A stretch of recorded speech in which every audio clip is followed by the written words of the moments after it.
माझं नाव नव्या आहे. मी तरुण होण्याबरोबरच खूप सुंदरही होते. माझं वय 29 वर्ष होतं. माझ्या मनातही इतर मुलींच्या प्रमाणे लग्न करण्याचा विचार येत होता. पण मी मजबूर होते. कारण मी इच्छा असूनही माझं लग्न करू शकत नव्हते.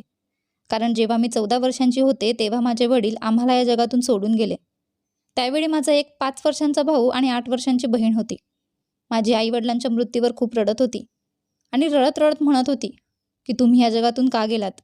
माझ्यावर 3-3 मुलांचं ओझं टाकून गेला. आता या मुलांची देखभाल कोण करेल? मोठी मुलगी तर 14 वर्षांची आहे. पण या लहान मुलांना तुम्ही नसताना कसे जगायला शिकवणार? कसे त्यांची देखभाल करणार? त्यावेळी मी ठरवले की मी माझ्या आईला आधार देईल. माझ्या आईने कसं तरी करून मला शिकवले आणि मग मोठी होऊन मी तिचा आधार बनले. माझ्या आईने लोकांच्या घरात काम केले, कपडेसुद्धा शिवले. इतर सारे काम करून तिने मला या टप्प्यात आणले. म्हणून मला तिचा आधार बनणे गरजेचे होते. पण शिक्षण पूर्ण केल्यानंतर मी नोकरी सुरू केली. मला नोकरी करताना 7 वर्ष झाली. माझी क्षमता पाहून मला माझ्या स्वतःच्या कंपनीच्या मोठ्या पदावर ठेवले गेले, ज्या पदावर मला चांगला पगारही मिळत होता. मी माझ्या 2 लहान भावंडांना शिकवत होते. माझी आई आता वृद्ध झाली होती. लोक आईला सांगत होते की तुझी मुलगी तरुण आहे, सुंदर आहे, तिच्या लग्नाचा विचार कर. परंतु माझी आई त्यांना सांगत असे की माझी मुलगी अद्याप लग्न करू इच्छित नाही, कारण मीच माझ्या आईला लग्न करण्यासाठी नकार दिला होता.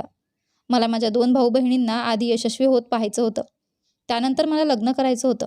कारण माझं लग्न झालं असतं तर माझ्या भाऊ बहिणींची आणि माझ्या वृद्ध आईची काळजी कोण घेईल? माझ्या लग्नाची कोणतीही घाई नव्हती. सध्याच्या परिस्थितीमध्ये सगळं व्यवस्थित चाललं होतं.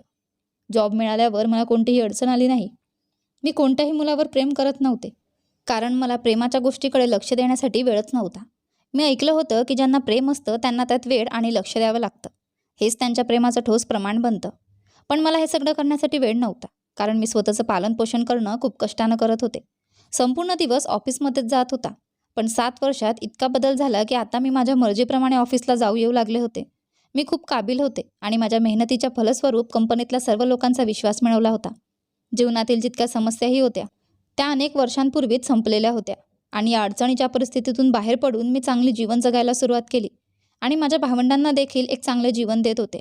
माझं जीवन खूप कठीण होतं, पण माझ्या आई आणि भावंडांसाठी मला हे सर्व काही करावं लागत होतं.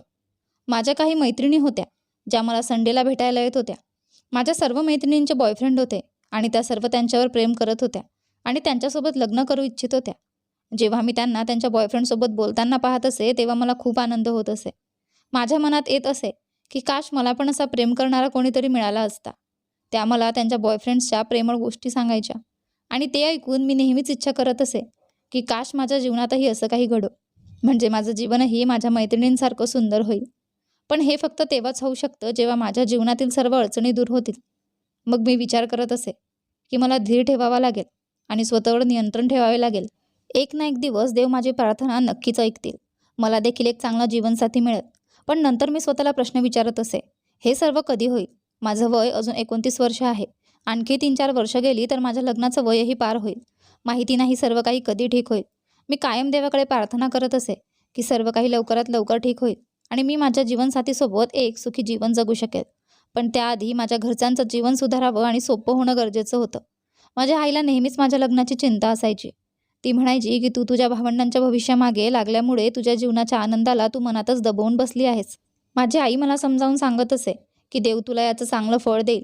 तू बघ, तुला एक चांगला जीवनसाथी नक्कीच मिळेल. तू इतका वेळ आम्हा सर्वांसाठी मेहनत करत आहेस. माझ्या आईच्या गोष्टींवर मी खूप आनंदित होत असे आणि मनामध्ये विचार करत असे की काश माझ्या आईचं सर्व बोलणं सत्य होईल. आमच्याकडे कोणताही नातेवाईक नव्हता जो आमचं सुखदुःख शेअर करू शकेल, कारण वडिलांच्या मृत्यूनंतर त्यांच्या सर्व नातेवाईकांनी आमच्याशी संबंध तोडले होते. माझ्या आईचे जास्त नातेवाईक नव्हते. फक्त एक मामाजी होते जे त्यांच्या कुटुंबासह दुसऱ्या देशात राहत होते. होय, इतकं नक्की होतं की त्यांच्यासोबत कधी कधी कॉलवर बोलणं होत होतं, पण ते कधी इथे आलेले नव्हते. लग्नाच्या बाबतीत जितके मी स्वतःवर नियंत्रण ठेवण्याचा प्रयत्न करत असे तितकेच माझ्या भावना माझ्यावर हावी होत, विशेषतः रात्रीच्या वेळी. आणि मग माझ्या वयाच्या सर्व मुलींचे लग्न झाले होते आणि मग त्यांच्याजवळ 1 किंवा 2 मुले देखील होती. रात्री एकटी असताना मी विचार करत असे की काश माझ्याकडेही एक बॉयफ्रेंड असता तर मी त्याच्यासोबत माझं एकटेपण दूर करायला सक्षम असते. भेट न झाली तरी चालेल, फोनवर तरी त्याच्याशी बोलता आले असते. माझं लग्न झालेल्या मैत्रिणीशी मी भेटत नसे, कारण त्या मला नेहमी त्यांच्या लग्नाच्या गोष्टी सांगण्यात गुंतून जात होत्या आणि त्यांच्या कथा ऐकून माझं मन चिडचिड होत होतं. पण मग मला माझ्या भावंडांच्या भविष्याचा विचार करून माझ्या भावना नियंत्रित कराव्या लागत होत्या. असं नव्हतं की मला लग्न करण्यासाठी घाई होत होती, पण मला स्वतःसाठी एक आधाराची गरज होती. जसं आजकालच्या काळात असतं. हा आधुनिक काळ आहे आणि आजकाल प्रत्येक मुलीच्याकडे तिचं सुखदुःख वाटून घेण्यासाठी बॉयफ्रेंड किंवा हस्बँड असतो. पण इथे तर माझ्या भावंडांपैकी कोणीही माझ्याशी हसणं, मजा करणे किंवा थोडा वेळ घालवणे शक्य नव्हतं.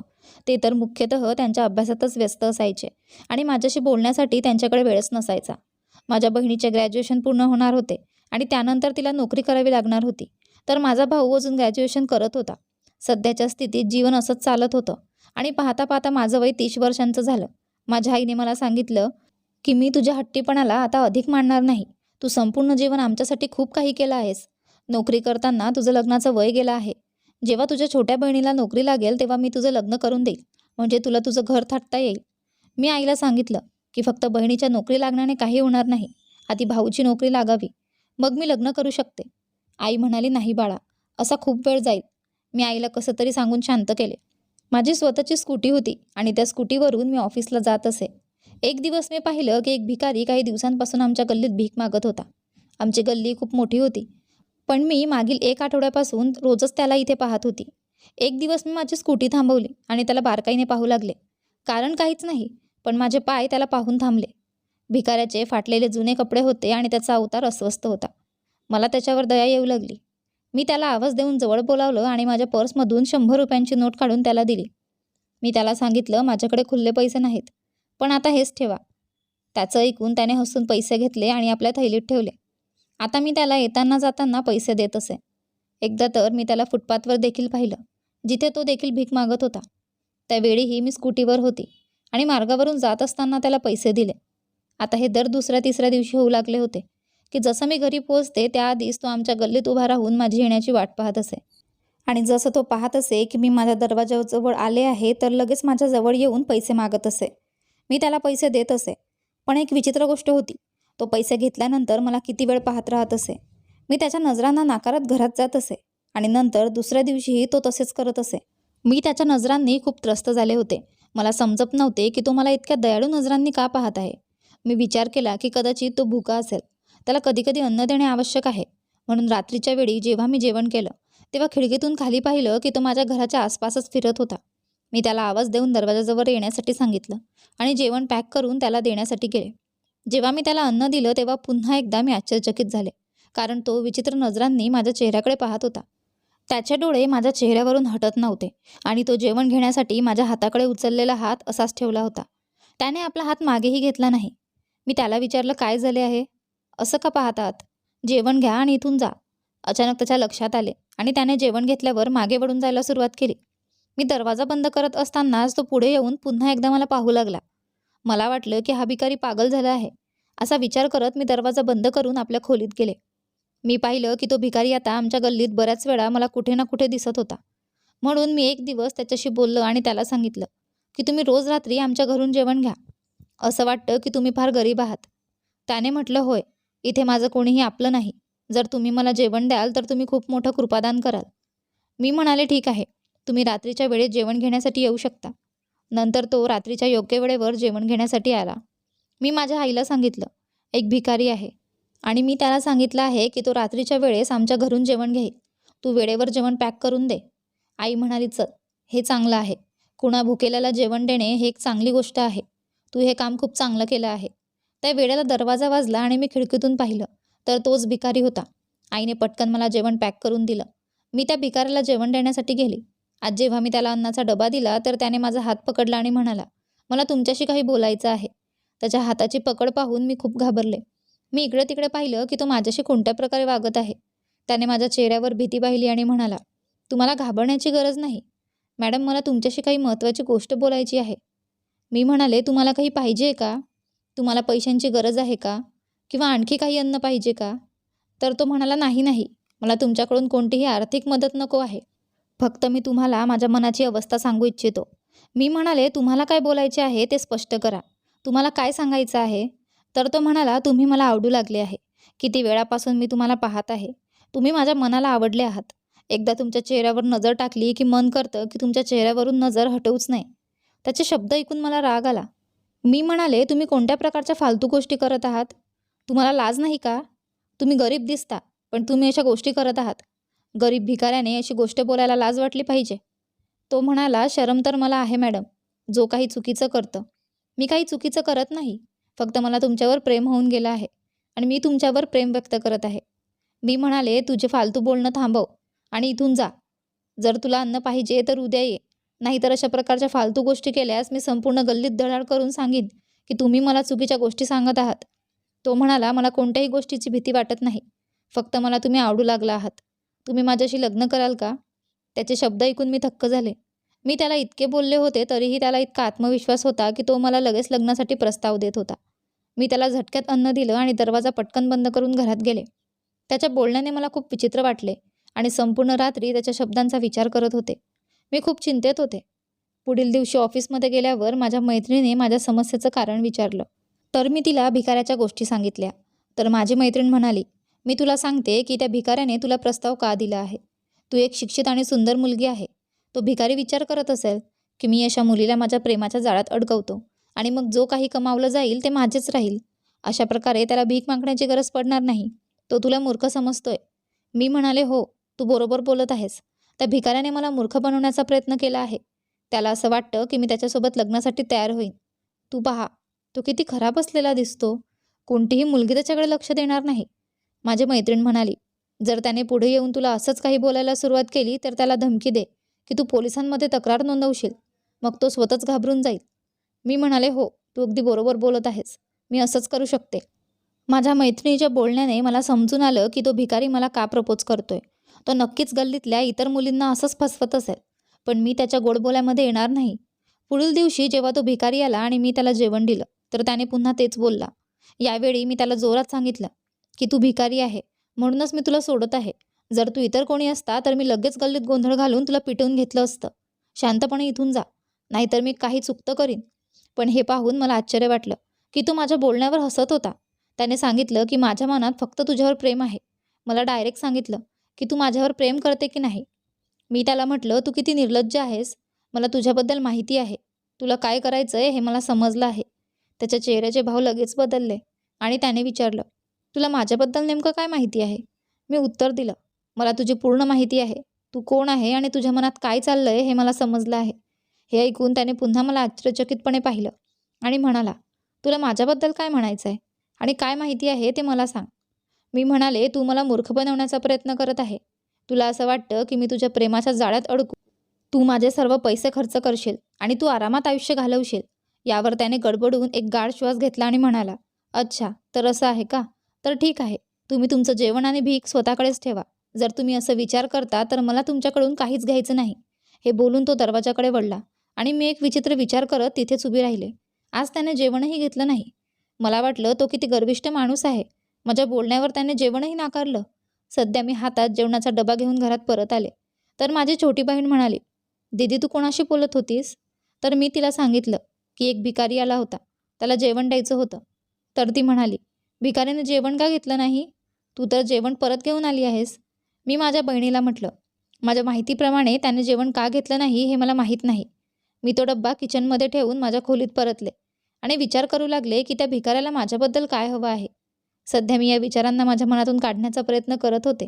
मला जितकं शक्य होईल तितकं माझ्या करिअरवर लक्ष केंद्रित करायचं होतं, या उगाचच गोष्टींवर नाही. काही दिवस असेच गेले. त्या भिकाऱ्याशी माझा संपर्क होत असे. मी त्याला पैसे देण्यासाठी बोलावलं तर तो माझी भीक घेण्यासाठी येतच नसे आणि आता त्याने जेवण घेण्यासाठी येणं पूर्णपणे थांबवलं होतं. पण तो मला कुठेही दिसला तर मला फक्त पाहत राहायचा. त्याच्या अशा वर्तनाचा काय अर्थ आहे हे मला समजत नव्हतं. अनेक महिने असंच होत राहिलं. मी कधी कधी त्याला ऑफिसच्या आसपाससुद्धा पाहिलं, पण तो नेहमी एकटा असायचा. कदाचित त्याच्या जगात कोणीच नाही. फक्त तो मला एक नजर पाहत राहायचा. मला त्याच्यावर आता दया येऊ लागली होती. खरंच तो मला प्रेम करत होता का. अधिक वेळ झाला आणि त्याने अजूनही माझ्याशी बोलण्याचा प्रयत्न केला नाही. मी आवाज देऊनही तो दूरच राहायचा. तो मला दुरून पाहत राहायचा, पण जवळ येण्याची हिंमत त्याने अजूनही केली नव्हती. एक दिवस मी माझ्या खोलीत लेटलेली होते आणि त्या भिकाऱ्याच्या बाबतीत विचार करत होते. मी विचार करत होते की खरंच तो मला प्रेम करत आहे का. जर त्याला प्रेम नसेल तर त्याने अशा विचित्र नजरेने का पाहिलं असेल. आणि जर तो मला मूर्ख बनवण्याचा प्रयत्न करत असेल तर एकदा माझ्या ओरडण्यावरून तो माझ्या मागे का लागला नाही. त्याने तर माझ्याशी सर्व संबंधच तोडले आहेत. तथापि त्याच्या नजरेत मला अजूनही प्रेम दिसत होतं. मी एक निर्णय घेतला, जो माझ्यासाठी चुकीचा होता. पण मी काय करणार. मला त्याच्यावर दया येऊ लागली होती आणि कदाचित मी त्याच्या प्रेमात पडले होते. हे करणे माझ्यासाठी योग्य नव्हतं, कारण तो आणि मी यांच्यात काहीच जुळत नव्हतं. मी एक शिक्षित, सुंदर, मध्यमवर्गीय कुटुंबातील मुलगी होते, जी चांगली कमाई करत होती. पण तो काय होता? तो एक सामान्य दिसणारा, फाटलेले आणि गंदे कपडे घालणारा गरीब भिकारी होता. तो कुठे राहत असेल, कुठे झोपत असेल आणि किती लोकांच्या घरातून भीक मागून तो आपलं पोट भरत असेल हे मला माहीत नव्हतं.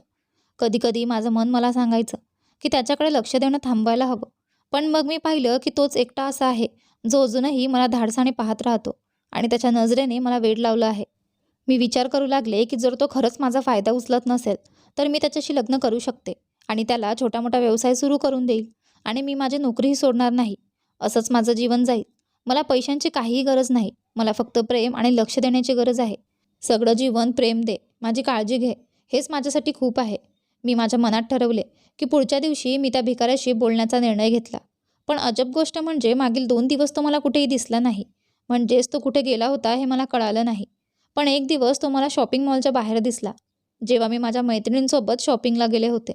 मी याबद्दल माझ्या मैत्रिणींना काहीच सांगितले नाही, कारण मला माहीत होतं की ते माझ्यावर हसतील. त्यांचे बॉयफ्रेंड डॉक्टर, इंजिनियर किंवा मोठ्या कुटुंबातील होते.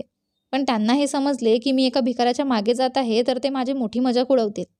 माझ्या मैत्रिणींपासून लपून मी त्या भिकाऱ्याशी भेटायला गेले. जिथे आम्ही होतो तिथे खूप गर्दी होती, म्हणून मी त्याला पार्कमध्ये चलण्यास सांगितलं. तो माझ्याबरोबर पार्कमध्ये गेला. पार्कमध्ये गेल्यावर मी त्याला विचारलं, "तू मला इतकं का पाहतोस?"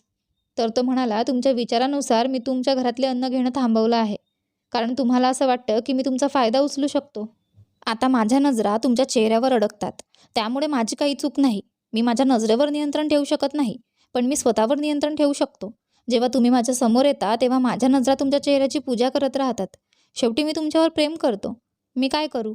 मी त्याला विचारलं, "तू खरंच सांगत आहेस ना?" तर तो म्हणाला, "हो, मी खरंच सांगत आहे.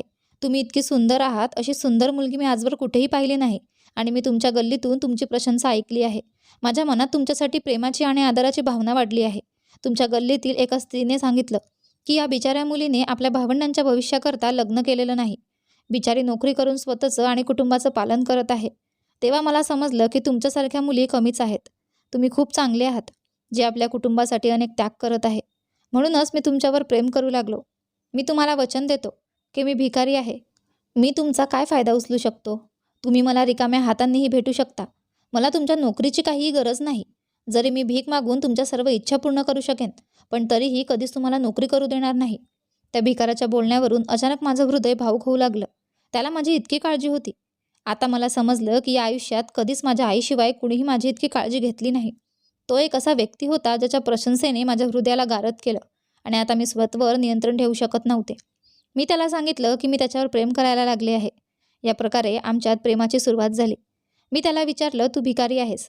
तू हे काम करणे थांबवू शकतोस का?" त्याने उत्तर दिलं, "मी खूप गरीब आहे आणि माझी मोठी अडचण आहे. तू प्रार्थना कर, की माझे एक काम आहे आणि ते यशस्वी हो. त्यानंतर मी तुझ्या सांगण्याप्रमाणेच वागेल." मी विचारलं, "काय काम?" त्याने अचानक माझ्या प्रश्नावर थांबून म्हणाला, "तुम्ही जास्त विचार करू नका. तुम्ही तुमच्या घराकडे जा. मी रात्री तुमच्या घरात अन्न घेण्यासाठी येईन. तुमच्या घराचे अन्न खूप चांगले असते." मी म्हणाले, "ठीक आहे." हे सांगून मी त्याच्या जवळून उठून घरात आले. आता मी सतत त्याच्या विचारांमध्ये गुंतले होते. प्रत्येक दिवसात तो माझ्या घरात अन्न घेण्यासाठी येत होता आणि आम्ही खूप सारी चर्चा करत असो. त्याने मला लग्न करण्याचे वचन दिले होते. मला त्याची एक गोष्ट खूप आवडली, की आपल्याला रिलेशनशिपमध्ये 2 महिने झाले होते आणि या दरम्यान त्याने फक्त माझ्या घराच्या दरवाजावरच भेटला होता. त्याने अजून कोणत्याही गोष्टीसाठी मागणी केली नव्हती. मी पाहिलं, की माझ्या मैत्रिणी त्यांच्या बॉयफ्रेंडसह कधी रूमवर जातात, कधी रेस्टॉरंटमध्ये भेटतात किंवा कधी शॉपिंग करत असतात. तो शॉपिंग करू शकत नाही कारण तो गरीब होता. पण त्यासाठी घराच्या दरवाजापेक्षा उत्तम बोलण्याची जागा दुसरी काहीही नव्हती. मला तो आवडू लागला होता. त्याचे नाव सुनील होते. म्हणतात ना, ज्या व्यक्तीवर हृदय येतो तो भिकारीसुद्धा आपल्यासाठी राजा दिसतो. आणि माझ्यासाठी सुनील राजा म्हणून कमी नव्हता. मी त्याच्यावर खूप प्रेम करू लागले होते. मी सुनीलला सांगितलं, की माझ्या भावंडांची नोकरी लागली की मी तुझ्याशी लग्न करीन. सुनीलला याबाबत काहीच अडचण नव्हती. त्याने सांगितलं, की या दरम्यान मी माझं घर खरेदी करीन. माझं स्वतःचं घर झालं की मी तुला तिकडे घेऊन जाईन. सुनील म्हणाला, "जसं तू म्हणशील तसंच होईल. तुला कुठल्याही गोष्टीची काळजी घेण्याची गरज नाही." अशा प्रकारे काही महिने गेले आणि अशा प्रकारे आमच्या प्रेमाची कोणालाही माहिती नव्हती. मी ठरवलं होतं, की माझ्या 2 भावंडांची नोकरी लागली की मी घरात पैसे देणे थांबवून माझे पैसे सुनीलला देईल, जेणेकरून तो स्वतःचा व्यवसाय सुरू करू शकेल आणि भिकारी बनून भीक मागणं थांबवू शकेल. कारण कोणत्याही भिकाऱ्याशी माझ्या आईने माझं लग्न करून देणं शक्य नव्हतं. मी सुनीलच्या प्रेमात पूर्णपणे बुडालेली होती आणि त्याच्या प्रेमात पूर्णपणे वेडी झालेली होती. मी माझ्या आयुष्यात खूप खुश होती, कारण मला एक असा व्यक्ती मिळाला होता जो माझ्या सुखदुःखाची काळजी घेत होता आणि माझ्याशी बोलत होता. पण काही दिवसांनी माझ्या या आनंदाला नजर लागली असावी. सुनील अचानक कुठे गायब झाला होता. एक दिवस जेव्हा तो मला दिसला नाही तेव्हा मला वाटलं की कदाचित तो आपल्या कुठल्या नातेवाईकाकडे गेला असेल किंवा त्याची तब्येत खराब झाली असावी. पण तो अनेक दिवसापर्यंत आला नाही आणि मी त्याच्यासाठी खूप चिंतेत होते. तो प्रेम आणि वचन देऊन कुठे गायब झाला होता ते मला समजत नव्हतं. मी त्याला शोधत शोधत थकले होते. पूर्ण 1 महिना मी त्याच्यासाठी चिंतेत होते. ज्या ज्या ठिकाणी त्याला मी पाहिलं होतं त्या सर्व ठिकाणी मी गेले, पण सुनील जणू या जगातच नाहीसा झाला होता. त्याचा कुठेही ठावठिकाणा सापडत नव्हता. मी त्याच्यासाठी खूप रडत होती आणि तडपत होती. मला कल्पना नव्हती की तो मला असं सोडून जाऊ शकतो. काही दिवस मी असाच विचार करत राहिले की कदाचित त्याची काही तातडीची परिस्थिती असेल. पण तातडी किती काळ असू शकते? त्याला जास्त वेळ लागला होता. माझ्याकडे त्याचा कोणताही पत्ता नव्हता आणि नाही त्याचा कोणताही संपर्क क्रमांक होता. नाही कोणताही असा व्यक्ती होता ज्याच्या माध्यमातून सुनीलची माहिती मिळवता येईल. सुनीलमुळे मी खूप चिंतेत होते आणि शांतपणे राहत होते. मला समजत नव्हतं की तो मला असं सोडून कसा जाईल आणि मला त्रास देईल. माझ्या आयुष्यात काहीही चांगलं वाटत नव्हतं. त्याच दरम्यान माझ्या बहिणीने एक आनंदाची बातमी दिली की तिची नोकरी लागली आहे. या गोष्टीवर मला आनंदी व्हायला पाहिजे होतं, पण ना जाणे का माझं मन उदास होतं. काही महिने असेच गेले. माझ्या डोळ्यात अजूनही सुनीलचा शोध होता, पण तो आलेला नव्हता. आता मला असं वाटू लागलं की त्याने मला फसवलं आहे. त्याने मला प्रेमाचे वचन दिले आणि आता तो कुठेतरी गायब झाला आहे. हे मला समजत नव्हतं. पण मी असाच विचार करत होते की त्याने माझ्यासोबत काहीही चुकीचे केले नाही. त्याला फसवणूक म्हणता येत नाही. फसवणूक म्हणजे ते असते जेव्हा एखादा पुरुष एखाद्या मुलीचा चुकीचा फायदा घेतो. त्या बिचाऱ्याने तर कधीच माझ्याशी एकांतात बोललंही नव्हतं. तो फक्त माझ्या घराच्या दरवाजावर उभा राहून बोलत होता. आसपासचे कुणी गल्लीतून जात असतानाही तो शांत व्हायचा, ज्यामुळे माझ्या चरित्रावर लोकांनी प्रश्न उपस्थित केले नाहीत.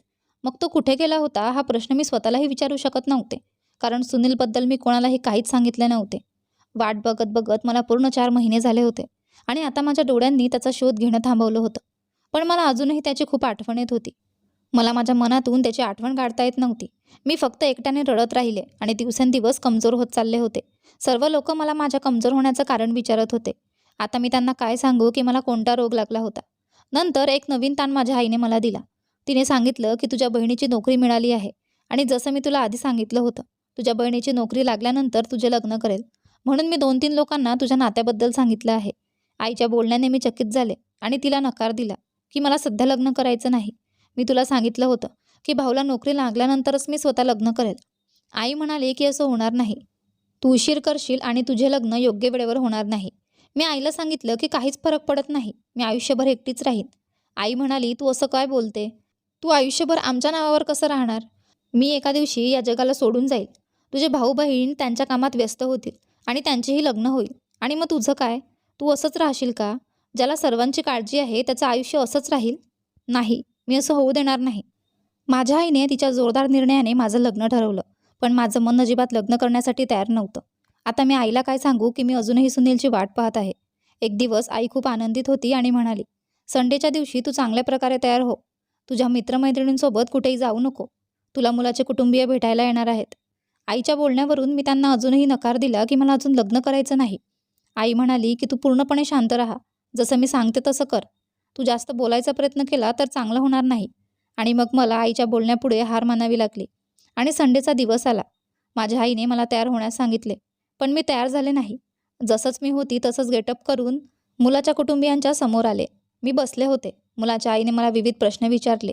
यावेळेस माझ्या नजरा झुकलेल्या होत्या आणि माझ्या मनात सुनीलचा सतत विचार चालू होता. आज मला सुनीलची खूप आठवण येत होती. मुलाच्या आईने मला जे काही प्रश्न विचारले त्याचं उत्तर मी मान हलवून हो किंवा नाही मध्ये दिलं. माझ्या तोंडून एकही शब्द बाहेर पडत नव्हता. मन करत होतं की मी फुटून फुटून रडावे. आणि त्या दिवशी मी विचार करत होते की मला सुनीलवर प्रेमच करायला नको होतं. माझ्या प्रेमाच्या हव्यासामुळेच मला प्रेमाची जाणीव झाली होती. कोणत्याही मुलीला तिचा बॉयफ्रेंड बनवण्याची इच्छा असते, पण आता मला समजले की प्रेम करणे काही सोपं काम नाही. या प्रेमात आनंद मिळवण्याबरोबरच डोळ्यात अश्रूही येतात. माझ्या डोळ्यांतून अश्रू गळण्यास सुरुवात झाली होती, पण मी त्यांना पुसून टाकले, म्हणजे कोणीही लक्षात घेतले नाही की मी रडत आहे. अजून काही वेळ गेला तर अचानक घराच्या दरवाजातून एक व्यक्ती घरात शिरला. ह्या व्यक्ती कोण होता? तो आला आणि सर्वांसमोर उभा राहून मला आवाज दिला, नव्या. मी तडक आवाजात त्याच्याकडे बारीक लक्ष देऊन पाहिलं. या आवाजात काहीतरी ओळखीचं होतं, पण या व्यक्तीची ओळख मी पटवू शकले नाही. त्याने पुन्हा एकदा म्हटलं, नव्या. हे काय आहे? सर्व लोक त्याला फटाफट नजरेतून पाहत होते की हा कोण आहे आणि अचानक घरात शिरून असं का बोलत आहे. माझं नाव वारंवार का घेत आहे हे त्यांनी लक्षात घेतलं. त्यावेळेस माझा भाऊ घरात होता आणि तो त्याच्यासमोर उभा राहिला आणि म्हणाला, तू कोण आहेस आणि घरात कशासाठी घुसलास? त्याने उत्तर दिलं, मी तुझ्या बहिणीवर प्रेम करतो. मी तिला दुसऱ्या कुणाची असं होताना बघू शकत नाही. हे लोक घरातून जाऊ द्या. त्या मुलाची आई अचानक उभी राहिली आणि माझ्याकडे पाहून म्हणाली, हा तुझा प्रेमी आहे का? माझी आई म्हणाली, नाही नाही ताई, तुम्ही चुकीचं समजत आहात. आम्हाला हा मुलगा कोण आहे हे माहीतही नाही. तेव्हा तो मुलगा पुन्हा एकदा म्हणाला, हो, कृपया तुम्ही इथून जा. मला त्यांच्याशी काही महत्त्वाच्या गोष्टी बोलायच्या आहेत. ती स्त्री चेहरा तोंड वाईट करून माझ्या आईकडे पाहून म्हणाली, तुम्ही आम्हाला इथे अश्लीलता दाखवण्यासाठी बोलावलं आहे का? तुमच्या मुलीला तर आधीच प्रेमी आहे. आम्हाला बोलावून तुम्हाला काय सिद्ध करायचं आहे? माझी आई त्यांना थांबवण्याचा प्रयत्न करत होती, पण ती आपल्या मुलाला घेऊन घरातून निघून गेली. त्यांच्या जाण्याच्या नंतर माझ्या भावाने त्या मुलाच्या गळ्यात पकडून घेतले आणि मीही त्याला सतत पाहत होती आणि विचार करत होती की त्याने हे काय केले आहे. माझा भाऊ त्याच्यावर हात उचलण्याचा प्रयत्न करत होता. त्याने माझ्या भावाच्या हातात पकडला आणि म्हणाला, मी तुझ्यावर हात देखील उचलू शकतो, पण मला तुमच्याशी शांतपणे बोलायचं आहे. पण तुम्ही इतका गोंधळ का करत आहात? त्याने माझ्याकडे पाहून म्हणाले, नव्या, तुझ्या घरच्यांना समजाव, मी सुनील आहे. अचानक मी त्याची बातमी ऐकून चकित झाले आणि त्याला फटाफट नजरेतून पाहत होते. हा सुनीलच होता, कारण त्याचा आवाज सुनीलसारखाच होता. मी म्हणाली, तू सुनील आहेस का? तो म्हणाला, हो, मी सुनीलच आहे. हे सांगून मी त्याला वरून खालपर्यंत पाहू लागले. तर सुनील म्हणाला, तुला मला असं पाहण्याची गरज नाही. मी तुला सांगतो, वास्तवात मी एक पोलीस ऑफिसर आहे. मी भिकारी नाही. आजवर तू मला भिकाऱ्याच्या स्वरूपात पाहिलं आहे, त्यामुळे तुला मला ओळखणं फारच कठीण झालं आहे. मी सुनीलला म्हटलं, हट, तू तर मला सोडून गेला होतास. मी किती वेळेपासून तुझी वाट पाहत आहे. तू पोलीस ऑफिसर आहेस तर मला काय करायचं? तू अजूनही खोटं बोलत आहेस. आज इथे येऊन तू तमाशा का करत आहे? तू सर्वांसमोर माझा अपमान करण्यासाठी आला आहे. तुझ्या येण्याची वेळ किती योग्य आहे. सुनील, तू मला मूर्ख समजतोस का? मी दरवेळेस तुझ्या गोष्टींच्या फसवणुकीत येणार नाही. मी टाळी वाजवत हे बोलत होते. तर सुनील म्हणाला, नव्या, तू चुकीचं समजत आहेस. मी तुला सर्व गोष्ट सांगतो. तशातच माझी आई म्हणाली, हे सर्व काय चाललं आहे? कुणीतरी स्पष्ट करा. माझा भाऊही रागाने पेटलेला होता. त्यावेळी सुनील म्हणाला, तुम्ही शांत होऊन बसा. मी तुम्हाला सर्व गोष्ट सांगतो. त्याने सांगितलं की मी एक पोलीस ऑफिसर आहे. आम्हाला माहिती मिळाली होती की या शहरात बऱ्याच बालचोरीच्या घटना घडत आहेत, म्हणून मला त्यांना पकडण्याची जबाबदारी दिली गेली होती. मी भिकाराच्या वेशातच त्यांचा शोध घेऊ शकलो, कारण ते लोक देखील भिकारी बनून लोकांच्या घरांमध्ये भीक मागायला जात होते आणि त्यांच्या घरांमधून मुलांना बहाण्याने चोरून नेत होते. आम्हाला त्या पूर्ण गँगला पकडायचं होतं. खूप वेळा मला त्या गँगला पकडण्यात अडचण आली, कारण ते खूप शातीर लोक होते. गेल्या 6 महिन्यांपूर्वी मी त्यांना पकडले होते. शेवटी पूर्ण गँग आमच्या हाती लागली होती, पण या दरम्यान त्यांनी माझ्यावर हल्ला केला होता. त्यांच्या बंदुकीची गोळी माझ्या पायात लागली होती, त्यामुळे मी नीट चालूही शकत नव्हतो. मला हॉस्पिटलमध्ये दाखल करण्यात आले होते आणि माझी स्थिती इतकी वाईट होती की मी स्वतः उठून बसूही शकत नव्हतो. तुम्हाला विश्वास न बसल्यास मी तुम्हाला माझा पाय दाखवू शकतो. सुनीलने त्याची पॅन्ट वर करून त्याच्या पायावरच्या गोळीच्या जखमेचं दाखवलं आणि मग तो म्हणाला की माझ्या रिकवर होण्यात खूप वेळ लागला. मी नव्यासोबत संपर्क साधू इच्छित होतो, पण माझ्याकडे तिचा संपर्क क्रमांक नव्हता. सुनीलने माझ्याकडे पाहून म्हणाला, माझ्या चुका माफ कर नव्या. मी तुला माझा पोलीस ऑफिसर असण्याबद्दल सांगू शकला नाही, कारण जर कोणाला ही बातमी लागली असती की मी भिकारी नाही तर त्या गँगला पकडण्यात मला खूप कठीण झालं असतं. त्यामुळे मी माझी ओळख सर्वांपासून लपवली होती आणि तुला अनेक खोटं सांगितले होते. पण सत्य हे आहे की मी तुला प्रेम करतो. मी आता पूर्णपणे ठीक झालो आहे, तर मी माझ्या खऱ्या रूपात तुझ्यासमोर येऊ इच्छितो. आज मी तुझ्याशी भेटण्यासाठी तुझ्या घरासमोर येत होतो, तेव्हा मी घराच्या बाहेर एक मोठी गाडी उभी असलेली पाहिली. मी विचार केला की ही गाडी तुमच्या दरवाजासमोर का उभी आहे. त्यामुळे मी आसपासच्या लोकांपासून विचारले आणि त्यांनी सांगितले की आज तुला मुलगा पाहण्यासाठी येत आहे. ही गोष्ट ऐकल्यावर मला धीर राहिला नाही आणि मी तडक आत शिरलो आणि सर्व लोकांसमोर हे सर्व घडले. कृपया मला माफ कर. माझ्यामुळे तुझी अपमानित होण्याची परिस्थिती झाली आहे, हे मी मान्य करतो. पण मी काय करायचं? मी नव्याला खूप प्रेम करतो. जेव्हा मला कळालं की तिला मुलगा पाहण्यासाठी येत आहे, तेव्हा मी माझा राग थांबवू शकलो नाही. मी तुम्हाला खात्री देतो की मी एक खूप चांगला व्यक्ती आहे आणि तुमच्या मुलीला आयुष्यात खुश ठेवेल. सुनीलच्या बोलण्याची समाप्ती झाली आणि माझ्या डोळ्यात अश्रू होते. मी काही बोलू शकत नव्हते. त्यावेळी माझ्या आईने मला पाहून विचारलं, हा मुलगा सर्व काही खरं बोलत आहे का? मी माझ्या आईकडे मानवर करून उत्तर दिलं आणि आईने विचारलं, तू खरंच माझ्या मुलीला प्रेम करतोस का? त्यावर सुनील म्हणाला, होय. जर तुम्हाला अजूनही शंका असेल तर मी माझ्या पालकांना इथे आणू शकतो आणि तुम्ही माझ्या माहितीला पोलीस स्टेशनमध्ये देखील तपासू शकता. मी माझे पोलीस स्टेशनचा सिनियर ऑफिसर आहे. भिकारी बनताना मला तुमची मुलगी आवडली आणि मी स्वतःला नियंत्रणात ठेवू शकलो नाही आणि तिला प्रपोज केले. मी ड्युटीवर असल्यामुळे मी तुमच्या घरात येण्याची हिंमत केली नव्हती. पण आज जेव्हा मला तुम्हाला सत्य सांगायचं होतं तेव्हा मी माझ्या खऱ्या रूपात तुम्हासमोर जाऊन सत्य सांगत आहे. सुनीलच्या सर्व गोष्टी ऐकल्यावर माझी आई म्हणाली, ठीक आहे, तुम्ही तुमच्या पालकांना आमच्या घरात पाठवा. आणि नंतर तसेच झाले. सुनील 2 तासानंतर आपल्या पालकांसह आमच्या घरात आला. त्याच्या पालकांनी आनंदाने माझ्यासाठी मुलाचा प्रस्ताव आणला. मला खूप आनंद झाला की सुनील भिकारी नाही, तर एक सिनियर पोलीस ऑफिसर आहे आणि त्याला माझ्यावर इतकं प्रेम आहे. माझ्या हृदयात त्याच्याबद्दलच्या सर्व चुकीच्या संकल्पना मिटल्या. लवकरच आमचं लग्न झालं आणि आता आम्ही दोघे आनंदाने जीवन व्यतीत करत आहोत. सुनील माझ्या भाऊ बहिणीची देखील काळजी घेतो. त्याने एक मुलगा बनून माझ्या कुटुंबाची जबाबदारी घेतली आहे आणि आता तो मला नोकरी करण्याची परवानगी देत नाही. एक दिवस माझ्या आईने मला आशीर्वाद दिला होता की तुझा पती तुला राणी बनवून ठेवेल. सुनील खरोखरच मला राणी समान वागवतो. माझ्या प्रत्येक इच्छा पूर्ण करतो. त्याचे पालकही खूप चांगले आहेत. सुनीलच्या सोबतीने माझे जीवन पूर्णपणे बदलले आहे. जेव्हा माझ्या पालकांची जबाबदारी मला होती तेव्हा आता तो एक मुलगा बनून त्या जबाबदारीला निभावत आहे. आज मी माझ्या पतीसह खूप खुश आहे. मी फक्त तुम्हाला असं सांगू इच्छिते की आपल्या हृदयात दुसऱ्यासाठी तक्रार घेण्याऐवजी दुसऱ्याच्या परिस्थितीचा विचार करायला हवा. मला आशा आहे की तुम्हाला आमची कथा आवडली असेल.